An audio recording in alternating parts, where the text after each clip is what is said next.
Morning அந்த points table கிட்ட வச்சு டிஸ்கஷன் நடக்குது. விக்ரம், சுபிக்ஷா, அரோரா ஃபஸ்ட்டு 3 பேர் நிற்கிறாங்க.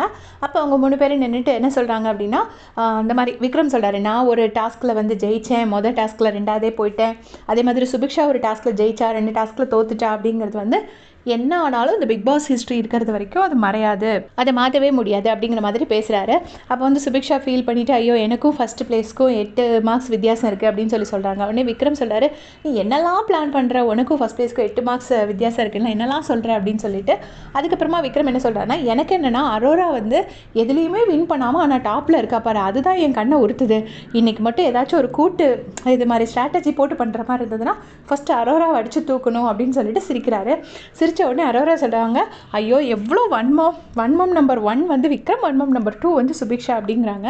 உடனே வந்து ஒன்றுமே தெரியாதுன்னு சொல்லியே டாப்பில் வந்துடுறா, எப்படியோ இடையில புகுந்து வந்துடுறா அப்படின்னு சொல்லிட்டு அவங்க 2 பேர் சேர்ந்து அரோராவை டீஸ் பண்ணாங்க. அதுக்கப்புறமா அந்த இடத்துல அரோரா போயிட்டு திவ்யா இருக்காங்க. திவ்யா, விக்ரம், சுபிக்ஷா 3 பேர் நிற்கிறாங்க.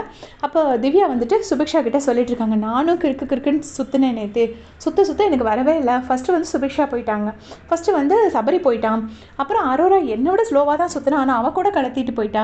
பட் என்னால் சுற்றி எடுக்கவே முடியல, எனக்கு வந்து நான் கரெக்டாக தான் சுற்றுறேனான்னு கூட சந்தேகம் வந்துடுச்சு அப்படின்னு சொல்லிட்டு சுபிக்ஷா கிட்டே சொல்கிறாங்க. இப்போ சுபிக்ஷா கேட்குறாங்க, பர்பிள் ஒன்றா எனக்கும் வரல, நான் 40 நிமிஷம் கிட்ட சுற்றிருப்பேன், ரொம்ப நேரம் சுற்றுறேன், எனக்கு வரவே இல்லை அப்படின்னோடனே திவ்யா சொல்கிறாங்க, அதெல்லாம் இல்லை, எனக்கு பர்பிள் இல்லை, பர்பிள் வந்து அரோரா தான் யூஸ் பண்ணாங்க அப்படின்னோடனே, இல்லை நான் கூட நம்ம 2 பேரும் யூஸ் பண்ணது தான் வந்து மிஸ்டேக் போல் இருக்குது, அதனால தான் 2 பேத்துக்கும் லேட் ஆகிடுச்சு அப்படின்னு நினச்சேன்னு சொல்லிட்டு சுபிக்ஷா சொல்கிறாங்க.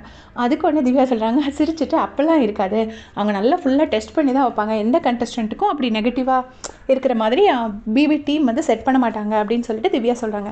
எனக்கு மொத்தத்தில் முக்கியம் என்னென்னா பர்சனல் சாட்டிஸ்ஃபேக்ஷன் முக்கியம், எனக்கு இந்த ஸ்கோர்ஸ் எதுவும் முக்கியம் கிடையாது, அதில் நான் நல்ல எஃபர்ட் போட்டேன்னா, நல்லா அந்த டாஸ்க் பண்ணேனா, அது எனக்கு போதும், ஸ்கோர் எப்படி வந்தாலும் ஓகே தான் அப்படின்னு சொல்லிட்டு திவ்யா சொல்லிட்டு போகிறாங்க. இவங்க கிட்ட சுபிக்ஷா கிட்ட பக்கத்தில் விக்ரமும் நின்று அதெல்லாம் கேட்டுட்ருக்காரு. ஸோ இதே மாதிரி லைவ் அப்டேட் தெரிஞ்சுக்கிறதுக்கு சேனல் சப்ஸ்கிரைப் பண்ணிக்கோங்க. தேங்க்ஸ் ஃபார் வாட்சிங்.